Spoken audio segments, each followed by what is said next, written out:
catalanes que luchaban en esta guerra de sucesión de Felipe V contra el archiduque Carlos, ¿eran separatistas, independentistas, etcétera? Bueno, yo creo que eso, aparte de ser una de las grandes mentiras de la historia, es una majadería impresionante. Es decir, primero, de entrada, de 1700 a 1705, los catalanes en absoluto se oponen a Felipe V. En 1701 hubo cortes en Barcelona, tuvieron sus más y sus menos, sobre todo con las oligarquías locales, sí, lo de que los cargos, mantenían los cargos y todo sí. esto, pero incluso votaron donaciones para Felipe V. Es decir, problemas en ese sentido no hubo ninguno. 5 años. 5 años. Segundo, en 1705 es verdad que se suscribe el Pacto de Génova, pero se suscribe el Pacto de Génova no para independizarse de España, sino porque van viendo cómo evolucionan las cosas en los campos de batalla del centro de Europa y dicen, aquí el que va a reinar es el archiduque Carlos y hay que ponerse a bien con él.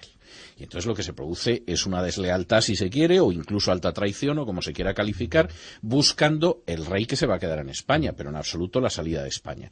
No solamente es que no es cierto que esos catalanes no eran independentistas, es que tampoco toda la corona de Aragón, como se repite muchas veces, luchó contra Felipe V. Es decir, Castellón fue leal a Felipe V, Alicante fue leal a Felipe V, lo fue Calatayud, lo fue Tarazona, lo fue el Valle de Arán, que luego Felipe V le premió con una serie de privilegios en el periodo de la posguerra, y hubo ciudades catalanas como Vic y Cervera que fueron siempre felipistas, pero hasta la muerte. Y no solo eso, es que hubo ciudades importantes que no estaban en la corona de Aragón que apoyaron al archiduque Carlos. Fue el caso de Madrid, fue el caso de Alcalá, fue el caso de Toledo.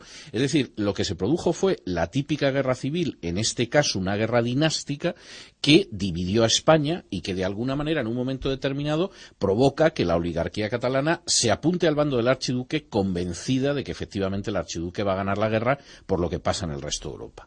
¿Defendían esos catalanes en algún momento, desesperados por la evolución de la guerra, la independencia de Cataluña? Jamás. Fíjese la arenga que lanza el general Antonio de Villarroel, que manda a las fuerzas catalanas el 11 de septiembre de 1714, es decir, el día que se celebra en la Diada.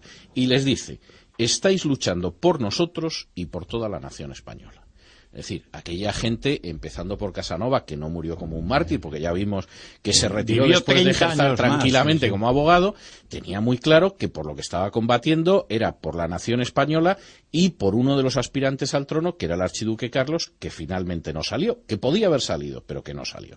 De modo que la idea de que aquí lo que hubo fue la opresión, toda España luchando contra Cataluña, la defensa de la independencia, etcétera, es un conjunto de mentiras que tengo que decir en honor a la verdad que aparecen sobre todo en el siglo XIX con el nacimiento del nacionalismo catalán y que siguen dando base pues a esa gran estafa que es el nacionalismo catalán.